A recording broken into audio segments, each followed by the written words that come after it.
Okay, so first things first, if I'm gonna do this, I need to get a car mount or something because holding my phone makes me not want to do this. Um, this is week 8, whatever, of basically starting to get myself back into fighting shape. And as you can tell, I've been sick for a week and a half, and so I haven't been to the gym in a week and a half. And it was Christmas, and my son has been out of school, so it's been me and him. Super grateful to my parents for taking him for a little bit today so that I could hit the gym. And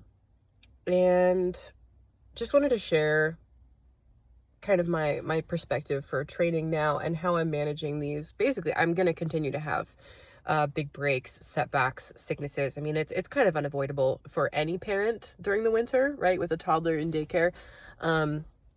But, you know, obviously when you're chronically ill, it's inevitable. So the way that I'm approaching my training this time around, and I've kind of talked about this a little bit here and there, but in its entirety, I'm really focusing on using every single training session as just a stepping stone or a whetting stone.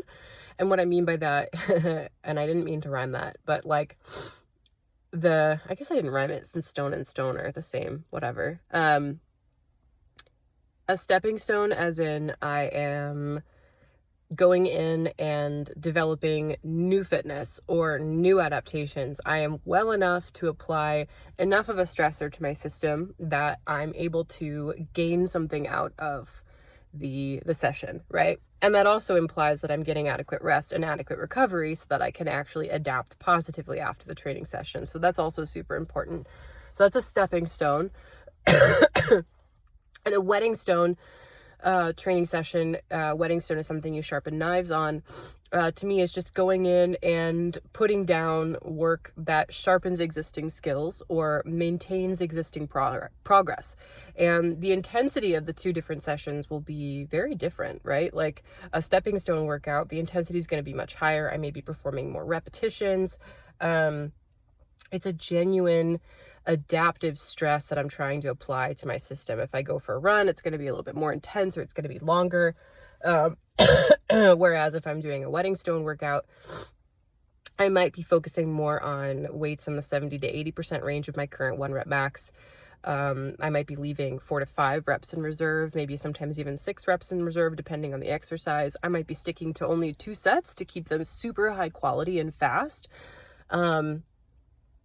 A run might be 100% zone 2 the whole time, or just very short. Like I might just put in just enough work, and then when I feel my legs start to fatigue, which at this point might be even under a mile, I get off the belt and I go sit on the bike, or I just leave.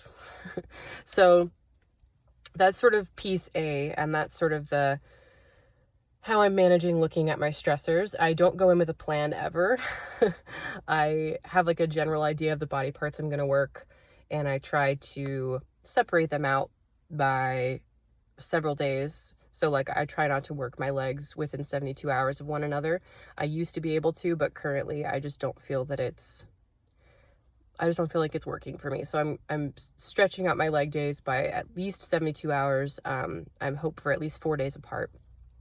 And then just smattering in arm work, since I can tolerate that kind of stuff a little bit better.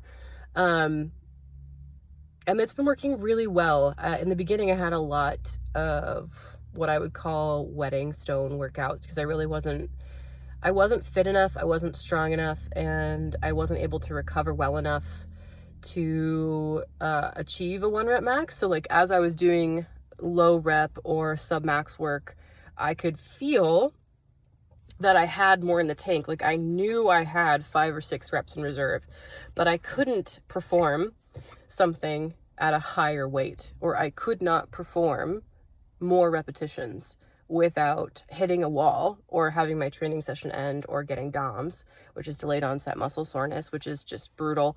I got it anyway, but pretty quickly learned that if I was careful and left like 5 to 6 reps in reserve, I could dodge DOMS pretty well. And so like my first, I want to say 4 weeks were whetting stone. I would go in and I would just practice movements. I would get the range of motion back. and I would play, honestly, I would just play around. And then I would say around the 5th week, I really felt like I had developed some task-specific strength again. And I was able to sumo deadlift 185 for 5 at about 5 weeks, which is honestly really cool, because when I first started lifting again after pregnancy, I couldn't sumo deadlift at all because of hip pain. So it's nice to feel that my body has finally recovered from pregnancy 2 years later, by the way. Fuck bounce back rhetoric. It's been 2 years and I finally feel like my body is becoming mine again. It feels more familiar. It still feels totally alien, don't get me wrong, but things like my hips, my pelvic floor, those feel like they've finally kind of recovered, my round ligaments, things like that. So it was nice to be able to deadlift 185. And then the following week, I took a week off from the gym. And then the week after that, I came back and I was able to deadlift 225 for 2.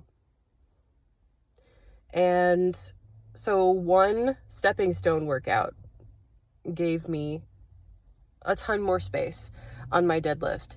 And then I took another week off because of being sick, a week and a half. I just went into the gym today and I managed to deadlift, sumo deadlift 225 for 5 by 2. So 2 sets of 225 for 5. And that's pretty sure that's a rep PR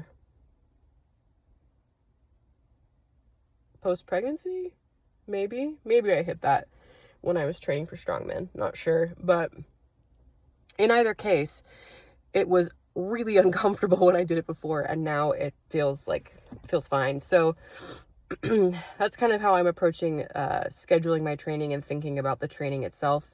Setbacks, weeks off, those are, again, inevitable. I know they're going to happen. In the past, and in the past year, kind of between pregnancy and when I quit exercising altogether, I found myself slipping really, really quickly back into my old mindset of like, oh my God, I've done all of this work and I took 2 steps forward and I've taken 1 step back, and I would just fixate on the 1 step back and I would catastrophize it, and I'd be like, maybe I could never get further than right here.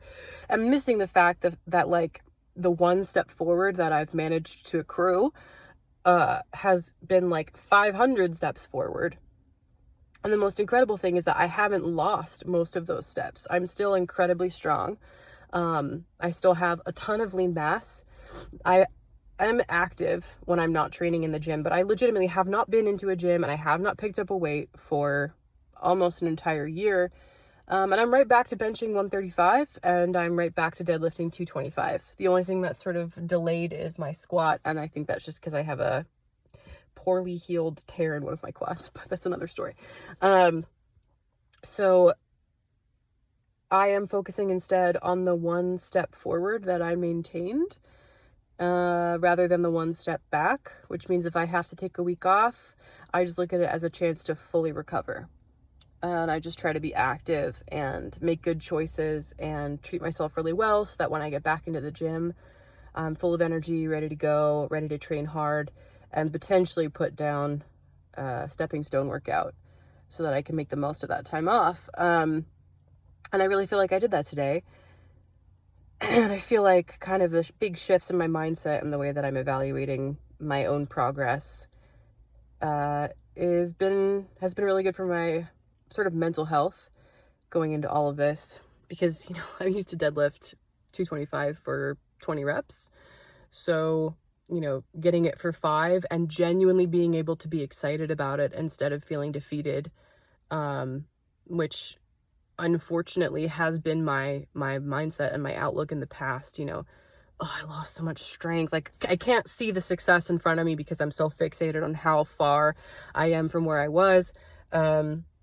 Actually genuinely being able to be jazzed about my deadlifts today and like put a pin in it and not try to push it. Yeah, I felt like a huge success for me mentally, and I have a lot more hope, a lot more positive feelings for this project as a whole. I know it's going to be very challenging, and I know that, I fully intend on pushing myself as much as humanly possible, but I feel much better about my approach now, and I feel much safer. I know that this won't this won't trigger a crash out because I'm done with crash outs. So here's to 2025. Weird year, useful one. Glad that I just took time off and got my head straight, and I am really excited about 2026.